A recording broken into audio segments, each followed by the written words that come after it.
मेरा नाम दीपा है। मैं 22 साल की थी जब मेरी शादी एक अमीर खानदान में हो गई थी। मेरी शादी भी अजीब थी। जब ससुराल ब्याह कर गई तो सास और नंदों के झुरमुट से पाला पड़ा। मेरी 7 नंदे थी और सातों की 7 कुंवारी थी। उनको देखकर ही मैं घबरा गई थी। शादी वाले दिन तो उन्होंने मेरे साथ मिलकर खूब रस्में की। मुझे पहले तो ये बहुत अच्छा लगा, पर फिर मैं ये सोचने लगी कि ये सब तो शादी के दिन होता ही है। उसके बाद नंदे और सास मिलकर लड़की का जीना हराम कर देती हैं, और ऐसा ही हुआ। मेरी शादी वाले दिन भी उन लोगों ने मुझसे बहुत ज्यादा सवालात किए, और मेरी एक ननद ऐसी थी जिसने मुझसे कोई बात नहीं की। वो मुझे सबसे ज्यादा शक में डाल रही थी। कभी मेरे हाथ पांव को गौर से देखती तो कभी दूसरी नंदों को जाकर कान में कुछ बताती।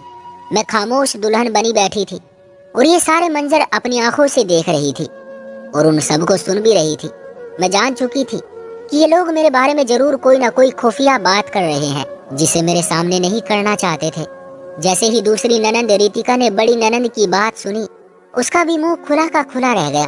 मैं तो ये देखकर परेशान हो गई कि न जाने उसने मेरे बारे में क्या बातें की हैं, और ऐसी भी क्या हैरान करने वाली बात है जिससे उनके मुंह खुले के खुले रह गए हैं। मैं खामोश रही। मेरा उस घर में पहला दिन था। मैं कैसे उनसे खुलकर बात करती। जल्द ही नंदों का झुरमुट खत्म हो गया। मुझे किसी लाल गठरी की तरह सजाकर पति के कमरे में पहुंचा दिया गया। मेरा दिल बड़ी जोर जोर से धड़क रहा था। आज तक मैंने किसी लड़के से बात नहीं की थी। मेरी शादी हुई तो मैं एक व्यक्ति की जैसे जागीर बन गई। अब मेरे दिल में उसके बारे में हजारों सवाल थे। कैसा दिखता होगा, बात कैसे करेगा, कहीं वो मुझे ठुकरा ना दे तो मैं कहाँ जाऊंगी। मेरे माँ बाप ने तो बड़े अरमानों से मेरी शादी की थी। बहरहाल काफी देर हो गई थी। तकरीबन आधा घंटा गुजर गया। बैठे बैठे मेरी कमर अकड़ चुकी थी। मैंने सोचा कि घूंघट उठाकर खुद ही अपना मेकअप साफ करके सोने की तैयारी करूं, पर उसी वक्त कमरे का दरवाजा खुला। एक आदमी दंदनाता हुआ मेरे कमरे में दाखिल हुआ। उसने कमरे का दरवाजा बंद किया। उसके अंदाज से लगता नहीं था कि ये मेरा पति है। बहुत ही बदतमीज किस्म का इंसान लग रहा था। फिर उसने आते ही पागलों की तरह अपने कॉलर से टाई उतारी और उसे बेड पर फेंककर वॉशरूम की तरफ चल दिया। उसके अंदाज और उसके हुलिये से लग रहा था कि वो बहुत गुस्से में है। क्या यही मेरा पति है? मैंने धड़कते दिल के साथ सोचा, ये तो बहुत गुस्से वाले हैं। मेरे दिल से आवाज आई, पर अब यही मेरा मुकद्दर है। मैंने खुद को समझाना चाहा। 5 मिनट बाद खटाक से वॉशरूम का दरवाजा खुला और वो व्यक्ति दोबारा से दिखाई दिया, पर मुझे उसको देखने की हिम्मत नहीं हुई। मैं सर झुकाए बैठी रही। तभी उसकी आवाज पूरे कमरे में गूंज सी उठी, ज्यादा नाटक करने की जरूरत नहीं है, अपने कपड़े बदलो और सो जाओ। मुझे भी बहुत नींद आ रही है। मैं लंबी लंबी बातें करने के मूड में नहीं हूँ। उसकी इस बात ने तो जैसे मेरे दिल को 1000 टुकड़ों में तोड़ दिया था। मैंने उसके आदेश का पालन किया। किसी तरह का कोई नखरा मुझ में न था। बस उसके आदेश को मानना, अपने कपड़े बदले और कमरे को बंद करके सो गई। जल्द ही मुझे नींद आ गई। जब सुबह मेरी आंख खुली तो अभी मैं सुकून में न थी कि तभी कमरे का दरवाजा बजा। ये दरवाजा बजना ऐसा था कि जैसे 3-4 लोग मिलकर दरवाजा बजा रहे हों। मैं घबरा कर उठी। देखा तो कमरे में मेरा पति नहीं था, शायद वॉशरूम में गया था। मैंने दरवाजा खोला तो सामने मेरी 3 नंदे खड़ी थी। उनकी आंखें तीर जैसी थी। वो मुझे सर से पांव तक ऐसे घूर रही थी जैसे मैंने चोरी के कपड़े पहने हुए हों। भैया कहाँ है? उन तीनों ने एक जुबान होकर पूछा। आपके भैया वॉशरूम में है, फ्रेश होकर आएंगे। मैं भी तैयार होकर ही आऊंगी। ऐसे अच्छा नहीं लगता ना? हाँ हाँ बिल्कुल भाभी, आप जल्दी से तैयार होकर आए, मम्मी ने आपसे कुछ पूछना है। उन सब ने बड़े ही शक्की अंदाज में कहा और हंसती हुई वहां से चली गई।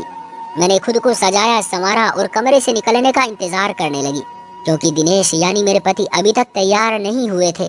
खैर 2-3 मिनट बाद वो भी मेरे साथ खड़े थे। हम दोनों कमरे से एक साथ निकले। मेरी ननंद ने हमें नमस्कार किया। मेरे पति ने उन सब के कुछ रुपये हाथ में रखे। सबके सामने मेरे पति का व्यवहार मेरे साथ ऐसा था जैसे वो मुझसे बहुत मोहब्बत करते हों। सबके सामने मुझे बड़ी इज्जत दे रहे थे, पर उनकी इज्जत मुझे इज्जत नहीं बल्कि पाखंडपन और बेइज्जती लग रही थी। वो शायद अपने घर वालों के सामने अपना फर्ज निभा रहे थे, मगर हकीकत तो ये थी कि मैं उनको बिल्कुल भी पसंद नहीं आई थी। इसलिए मेरा चेहरा बुझा बुझा सा रहता था। तभी मेरी ननंद ने तंज भरे अंदाज में मुझसे पूछा, क्या हुआ भाभी, लगता है आपको किसी चीज का गम सता रहा है? क्या अपने घर वालों की याद आ रही है? मैं उसकी बात सुनकर हैरान रह गई। इतना तंज तो किसी ने आज तक मेरी जिंदगी में नहीं किया था जितना कि मेरी नंदे कर रही थी। मेरा दिल जैसे कट रहा था। पर मैं खामोशी से उनकी बातें सुनती रही। वो सभी बहुत हंसी मजाक करने वाली लड़कियां थी, पर मैं गंभीर मन की थी। मुझे ये सारी चीजें पसंद नहीं थी। मैं कुछ परेशान सी थी। तभी मेरी सास मुझसे कहने लगी, तुम फिक्र नहीं करो, मैं तुम्हें और तुम्हारे पति को 1 हफ्ते के लिए उस घर से बहुत दूर भेज रही हूँ। वहाँ तुम्हें किसी किस्म की कोई परेशानी नहीं होगी, बल्कि तुम अपने पति के साथ ही वक्त गुजारोगी। ये कहकर मेरी सास ने अपने बेटे की तरफ देखा। उनके चेहरे पर एक अजीब सी खुशी भी थी और मेरी तरफ देखकर दोबारा घृणा भी। मैं समझती जानती थी कि मेरी सास बहुत अच्छी है। वो हम दोनों को एक साथ खुश करने की कोशिश कर रही है, मगर उसके बावजूद भी जब मैं पति के दिल में ही नहीं थी तो फिर इस बात का क्या मकसद था कि मैं उनके साथ रहूं या उनका दिल खुश करने की कोशिश करूं। मैं चुपचाप उनकी बातें सुनती रहती थी, खुद से कोई बात नहीं करना चाहती थी। शाम का वक्त हुआ तो मेरे पति ने कहा कि तैयार हो जाओ, तुम और मैं घूमने फिरने जाएंगे, क्योंकि मम्मी ने कहा है। ये कहना था वो तो अंदर चले गए। मैं कपड़े तैयार करने लगी, छोटा सा बैग भी तैयार कर लिया। कहने लगे, तुम तो बड़ी जल्दी तैयार हुई हो, क्या इस तरह की जगह पर जाने का तजुर्बा है तुम्हें? मैंने कहा, नहीं, मैं सादा मन की मालिक हूँ, बस इतनी ही चीजें साथ ले जाऊंगी। उन्होंने मेरा सामान गाड़ी में रख दिया और हम लोग एक लापता जगह की तरफ चल पड़े। मैं उस जगह को पहले नहीं जानती थी। ये जगह कौन सी थी, कैसी थी? मेरा पति भी मुझसे बात करता तो मैं कुछ कहती। उन्होंने पूरी यात्रा खामोशी में काट दी थी, तो मैं भी चुप रही। आखिर में मैंने ही उनसे बात करने में पहल करनी चाहिए, तो उन्होंने कोई जवाब नहीं दिया। कुछ देर खामोश रह कर के बोले, मैं तुमसे सिर्फ एक सवाल करूंगा, अगर तुमने ईमानदारी से जवाब दिया तो मैं तुमसे और भी बहुत सी बातें करूंगा। अगर तुमने झूठ बोला तो समझो कि मैं तुमसे किसी तरह की कोई बात नहीं करूंगा। जी पूछें, मैंने धीमे से कहा। तुम ये बताओ कि शादी से पहले क्या किसी को पसंद करती थी? मैं उनकी बात सुनकर खामोश हो गई। अच्छा चलो, मुश्किल सवाल है, तुम ये बताओ कि क्या मैं तुम्हें पसंद हूँ या नहीं? इस सवाल पर तो मुझे और भी ज्यादा शर्म आ गई। मैं खामोश होकर बैठी रही। मेरे पति ने गुस्से से गाड़ी चलाना शुरू कर दी, क्योंकि मैंने दोनों ही सवालों के जवाब नहीं दिए थे। एक सवाल में इज्जत थी और दूसरे सवाल का मुझे मकसद ही समझ नहीं आया था, और मैं उनको जवाब देना नहीं चाहती थी। बहरहाल हम लोग जिस जगह पहुंचे ये एक पुराना सा होटल था। उसकी दीवारें पत्थर की बनी हुई थी। मैं हैरान होकर पत्थर की दीवारों को देखने लगी। हे ईश्वर, मेरे पति मुझे इस खंडर में क्यों लेकर आए हैं? आप मुझे यहाँ क्यों लाए हैं? मैंने उनसे पूछा। बस मैं तुम्हें यहाँ तुम्हारे इलाज के लिए लाया हूँ। इलाज? मगर मुझे कोई बीमारी नहीं है। मैंने हैरत से पूछा। जरूरी नहीं कि किसी बीमारी का ही इलाज हो। कुछ इलाज सिर्फ उस वक्त किए जाते हैं जब इंसान किसी जुर्म में शामिल पाया जाता है। जुर्म? मगर मैंने क्या जुर्म किया? मैंने एक बार फिर पूछा तो बोले कि खामोश रहो, तुम्हें चेक करने के लिए एक औरत आ रही है, तो खामोशी से बैठना, इज्जत से पेश आना, ऐसा ना हो कि मुझे शर्मिंदगी उठानी पड़े। ये कहकर वो बाहर चले गए और मैं उनको देखती ही रह गई। भला ये क्या बात हुई? कम से कम मुझे बता तो देते कि कहाँ जा रहे हैं। पर उन्होंने तो कुछ भी नहीं कहा, बस सीधा मेरे बारे में बात की और निकल गए। इतने में एक औरत जो कि बूढ़ी सी थी कमरे में दाखिल हुई। वो मेरे सामने आकर बैठ गई।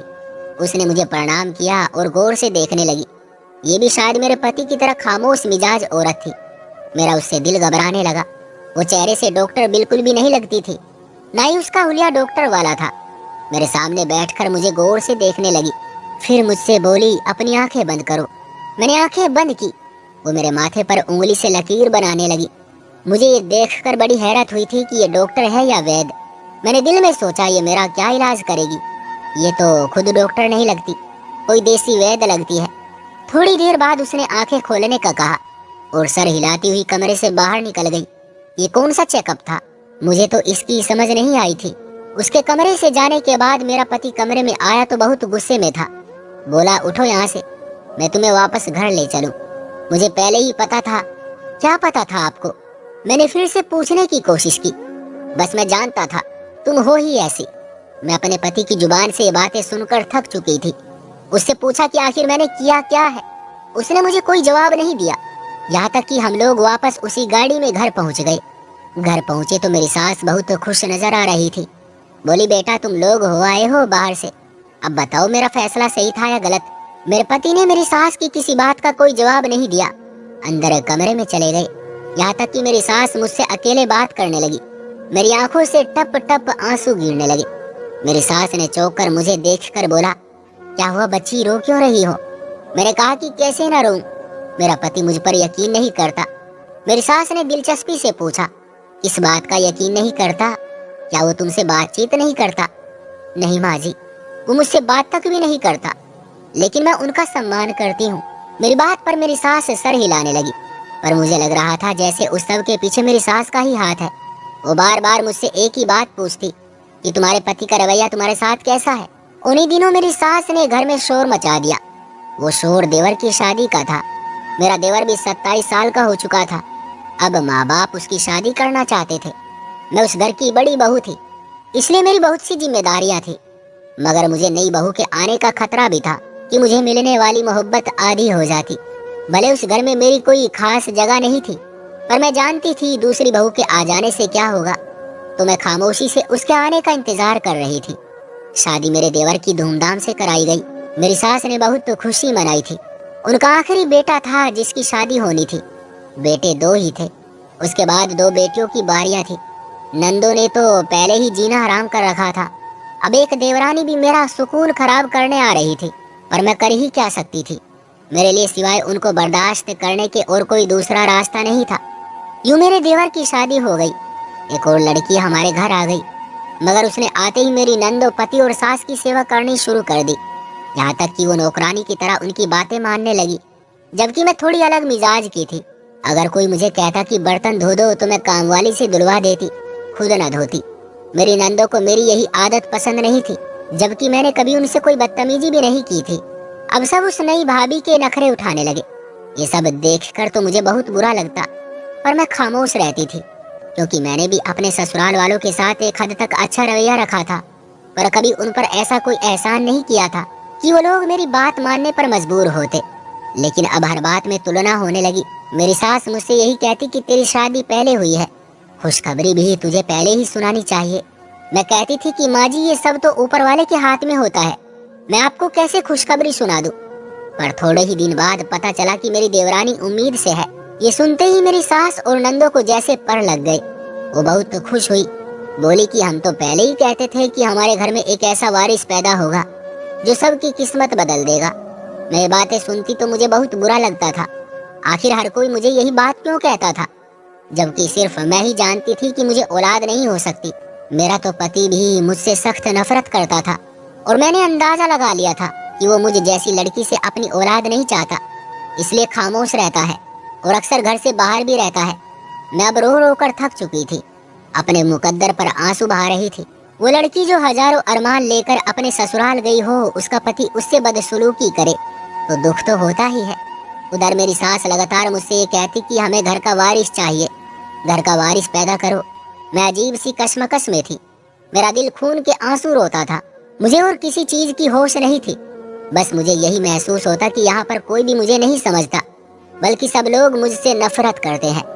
रफ्ता रफ्ता दिन गुजरते गए, यहाँ तक कि मैंने अपने लिए एक अलग रास्ता ढूंढ लिया। अब मैं कोई ना कोई कपड़े सिलाई करती रहती या किताबें पढ़ती रहती। ससुराल वालों की बातों की तरफ ध्यान ही नहीं देती थी। मेरा पति मुझे देखता तो खामोशी से देखता ही रहता। कभी मुझसे कोई अजीबोगरीब सवाल कर लेता तो कभी कोई छोटी मोटी बात करता, लेकिन हमारे बीच एक अजीब सी जंग थी। एक दिन मेरे पास कपड़े खत्म हो गए। हमने किसी शादी में जाना था। मेरी सास ने मेरे पति से कहा कि तुम अपनी पत्नी को भी अच्छे कपड़े दिलवा लो, ऐसा न हो कि शादी में सब लोग हमारा मजाक बनाए, कहेंगे कि आप इसे खाने पीने को कुछ नहीं देते क्या, तो पहनने को भी कुछ नहीं देते होंगे। हालत तो देखो इसकी, लगता है कि 2 साल से खाना नहीं खाया। मेरे पति ने निंदा से मेरी तरफ देखा और बोला, ऐसी लड़कियों के साथ यही होता है। मैं अब तक नहीं समझी थी कि मैं कैसी लड़की हूँ। मेरा पति बार बार पहेलियां क्यों बुझाता रहता है।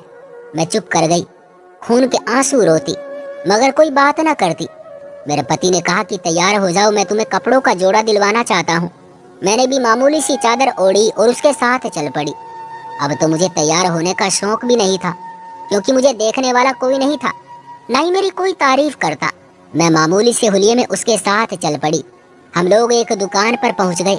मेरे पति ने मुझे 4000 का एक जोड़ा लेकर दिया और बोला, तुम्हें बहुत अच्छा लगेगा, पहन लेना, वरना लोग बातें करेंगे। ये कहकर वो दुकान से बाहर चले गए और मैं उनका मुंह देखती रह गई। दुकानदार ने जल्दी जल्दी कपड़े पैक किए। बिल मेरे पतिदेव पहले ही पे कर चुके थे और मैं कपड़े लेकर दुकान से बाहर आ गई। मगर बाहर देखा तो पतिदेव का नामो निशान नहीं था। वो न जाने कहाँ चले गए थे। मुझे सख्त हैरत हुई कि मुझे छोड़कर वो कहाँ चले गए हैं। मैं इधर उधर देखने लगी। आज से पहले मैं बाजार में भी नहीं आई थी। मैंने तो सारी जिंदगी चार दीवारी में गुजारी थी, मगर आज मैं इस तरह सड़क पर खड़ी आते जाते लोगों को देख रही थी। यहाँ तक कि मैं बुरी तरह रोने लगी। कुछ समझ नहीं आ रहा था कि कहाँ जाऊं। यहाँ तक कि 15 मिनट गुजर गई। अब तो मेरे पाँव से जान निकल रही थी। लगता था जैसे किसी ने मेरी सांस खींच ली हो। आसपास से जाते लोग मुझे अजीब नजरों से देखते। मुझे बहुत बुरा लग रहा था। तभी एक काली सी गाड़ी मेरे सामने आकर रुकी। मैं उससे दूर भागी, पर मैंने देखा उसमें मेरा पति बैठा था। मुझे देखकर मुस्कुराया और बोला, गाड़ी में बैठ जाओ, इतनी हैरान क्यों हो रही हो। मैंने देखा कि मेरे पति ने नई गाड़ी ली थी। मुझे गाड़ी में बैठाया और चुप कराने लगे। बोला कि इसमें रोने की क्या बात है। मैं तो समझा था तुम बड़ी ही तेज तर्रार लड़की हो। बल्कि सच बताऊं, अचानक उसकी आवाज भर आई थी। वो जज्बाती हो गया था। जी बताएं, मैंने हिचकिचाते हुए पूछा। मैंने तुमसे पसंद की शादी की थी दीपा, लेकिन मेरी मम्मी और मेरी बहनें कहने लगी कि तुम बहुत तेज तर्रार लड़की हो। उन्होंने मुझे अजीब सी तस्वीरें भी दिखाई थी। वो मैं नहीं जानता कि किस किस्म की थी, लेकिन मुझे बस इतना याद है कि उसमें तुम बहुत बुरी लग रही थी। हाँ, बल्कि याद आया, तुम किसी शादी में किसी लड़के के साथ डांस कर रही थी। मुझे देखकर बहुत बुरा लगा, पर उस वक्त तो हमारी शादी हो चुकी थी। अगर ये बात मुझे शादी से पहले पता चलती तो शायद मैं तुमसे शादी ना करता। मेरे बहनों ने मुझे यही कहा था कि तुम बहुत खुली हुई लड़की हो, बाहर आती जाती हो, लड़कों से मिलती हो। बस तुम्हारी यही बात मेरे दिल में बैठ गई थी। मुझे लगा था मैं तुमसे कभी कोई बात नहीं करूंगा और तुम सारी जिंदगी मेरे नाम पर बैठी रहोगी। मेरी बहनें रोज मुझसे यही बात कहती कि तुम किसी काबिल ही नहीं हो। मैंने उससे शादी करके बड़ी गलती कर दी है। मैं इस बात पर बड़ा पछताता था और अब सोच लिया था कि 2-4 दिन में तुमसे तलाक लेकर अगली शादी अपनी बहनों की मर्जी से करूंगा। पर मेरी जान, तुमने तो बड़ा सफर किया। तुमने मुझे महसूस भी नहीं होने दिया, पर मैं तुम्हारी एक एक बात देख रहा था। आज जानबूझकर तुम्हें अकेले छोड़कर गया। जब तुमने रोना शुरू किया, तुम्हारे चेहरे पर मासूमियत और अनजानापन देखकर मुझे एहसास हुआ कि तुम तो कभी घर से बाहर भी नहीं निकली होगी। फिर तुम भला किसी लड़के के साथ आजाद कैसे घूम सकती हो। मैंने और भी जगह से पता करवाया। मुझे माफ कर दो। मर्द के दिल में बाल बराबर भी शक आ जाए तो वो पहले जैसी मोहब्बत नहीं करता। बस इसी वजह से मैं तुम्हारी जिंदगी को जल्दबाजी में बर्बाद नहीं करना चाहता था। मैं खामोशी से तुम्हें देख रहा था। मैंने जहाँ से भी पता किया तुम्हारे चरित्र की छवि अच्छी ही मिली। मैंने तुम पर शक किया, उसके लिए माफी चाहता हूँ। लेकिन यकीन करो, अब तुम्हारी जिंदगी को मैं फूलों से भर दूंगा। मेरे पति की बातों पर मुझे एकदम यकीन आ गया था, क्योंकि आज से पहले उन्होंने मुझसे इस तरह खुलकर बात नहीं की थी। पर ईश्वर का धन्यवाद है कि आज से मैं खुशगवार जिंदगी गुजार रही हूँ और अपनी जिंदगी से बहुत तो खुश हूँ। बस ये कहना चाहूंगी कि जिन लोगों ने मेरे साथ बुरा करने की कोशिश की, आज वो अपने हालात की सजा भुगत रहे हैं, जबकि मैंने सब कुछ ऊपर वाले पर छोड़ दिया था। परमात्मा ने मेरे पति के दिल में ऐसी मोहब्बत पैदा की कि वो जिंदगी भर के लिए मेरे दीवाने हो गए, मेरे गुलाम से हो गए। तो दोस्तों, ये थी हमारी आज की कहानी। उम्मीद करते हैं कि आपको पसंद आई होगी। आपका क्या कहना है इस कहानी के बारे में, कमेंट करके हमें जरूर बताएं। वीडियो को लाइक कर दीजिए और चैनल को सब्सक्राइब कर लीजिए। साथ में घंटी को दबाकर ऑल पे सेट कर लें ताकि आने वाली वीडियो आपको तुरंत मिले। मुझे दीजिए अगली वीडियो तक इजाजत। तब तक के लिए धन्यवाद।